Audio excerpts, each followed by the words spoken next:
This is the second part of how to make a silicone mold with a slightly better resolution today. This is a 3-part mold, so I'm just showing you how to take molds apart. When you use silicone and very liquid silicone, it obviously is very viscous, and you need to make sure that you don't have big holes where the silicone disappears. Also make sure that your model is watertight, so that the print, if you have any holes in the print, the silicone will go inside your 3D print. And yeah, you don't want to waste huge amount of silicone because it is an expensive material to use. So here's the second part. Go to the bin, and there's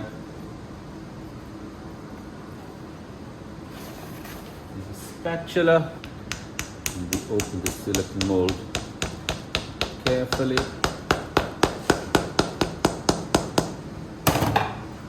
And then you sort of prod it open.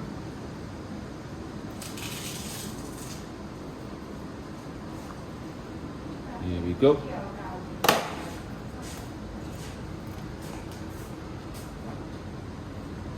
Hold on, was this my first one? I'm not quite sure. This might have been the first one, yeah. Oh no, this is the second one. So here you can actually see, it's quite interesting. You see the tiny little gap, which is like 1/2 mil or so. The silicone is so the viscosity is so high that it actually pushes into the joint in between the plaster mold. So what I do on this second part, I take the silicone off because I quickly want to check it, but I also want to clean it up. And you prod it really from inside, so you use your fingers from inside and you prod it off.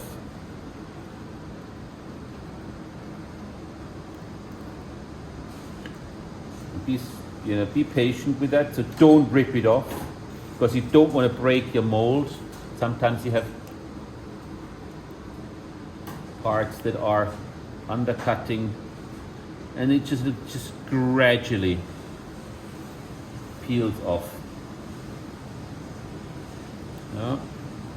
And when you have situations like this, I always use this. Yoki, you might want to just look at this as well. When you have your silicone mold, just stay there, sorry. And you have all these sort of loose parts. You clean it up with a pair of scissors. Yeah. So all these parts, you can, some people sort of use a knife, but you need a very, very sharp knife, and I sort of discovered that with a pair of scissors you can get a much better job of cleaning up your mold. So that's the next step when you have your mold. Before you cast the next one, I clean this up like this, yeah. And you can be on this edge, you can be quite generous.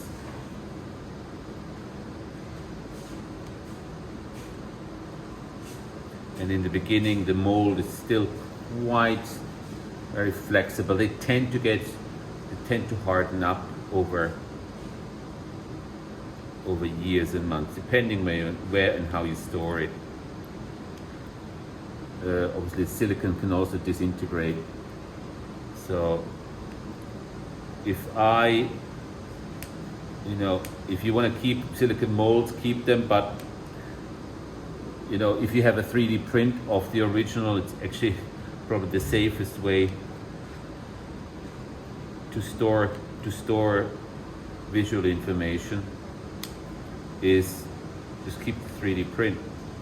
So you can always unless you have a sort of a modeled piece. You could even now, if you have the chance, just 3D scan your 3D, whatever you have in 3D. You can always kind of revisit that by printing it out, depending obviously on the scale. And also sort of inside, when you have the basically this is a joint to the other one.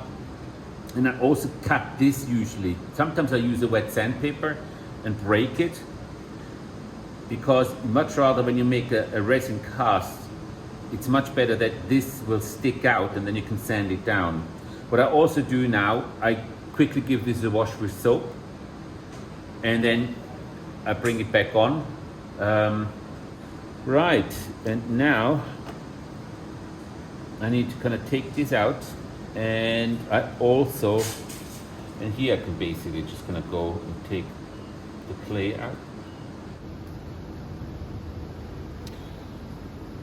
So when we have taken our model out from the base mold, we remove all the clay, we put the clay aside, and we weigh that again, because that will help us to establish how much silicone we need. Here you can also see again how detailed this silicone is. So this gives me the chance to kind of clean everything up.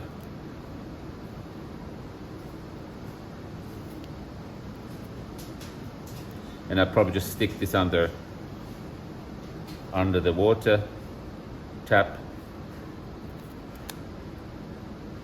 to give it a good scrub.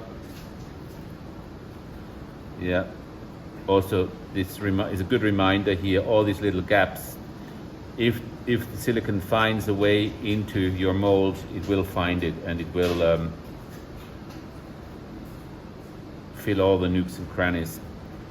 So this is sticking in here, and lucky enough, I already have a hole here. Sometimes you need to drill a little bit. So what I will do is, I'm just a little bit worried about, I'll probably drill a hole here and here, because I will fill the silicone from here. So the silicone will fill up from here, and you will get water air pockets like these ones here. So I'm going to clean this up now anyhow. I drill a little bit of hole here and a little hole here, so I don't get air pockets, and this area fills also up with silicone when I cast it. So next step, cleaning up this part of the mold, washing it your model, then reassemble it, and then I will weigh my extracted clay, and yeah, then mix the silicone and pour from this end. Okay.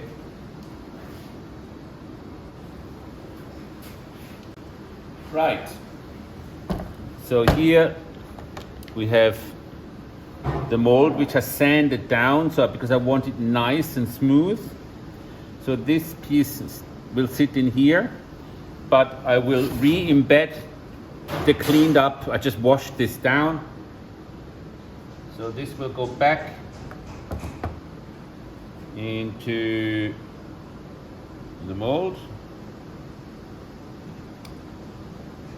Perhaps we need to do it like this. Stick the silicone mold onto your 3D print, or whatever it is, your positive. That's the one. Second side silicone mold goes on like this. Make sure that it connects well.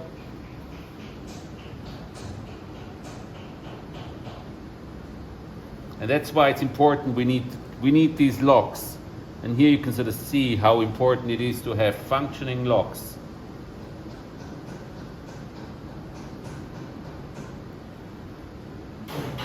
Let me close this.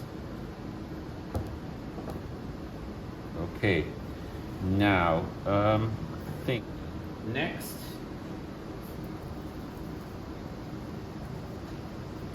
bit of Vaseline. residue silicone here. I don't want that.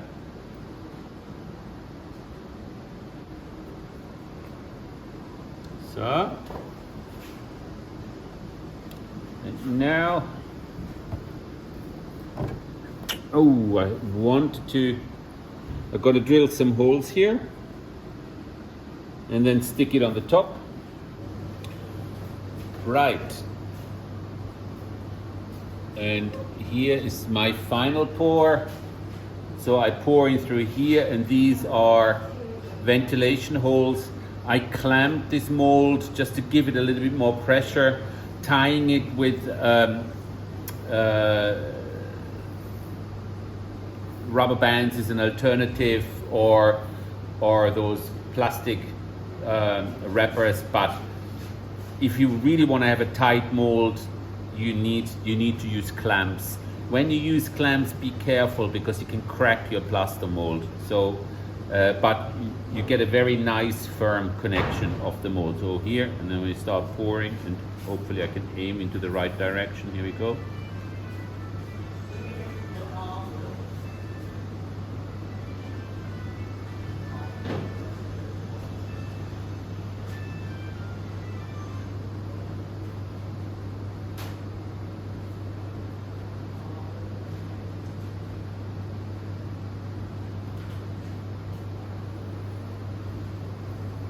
Oopsala. Oh no! Have I mixed again too much?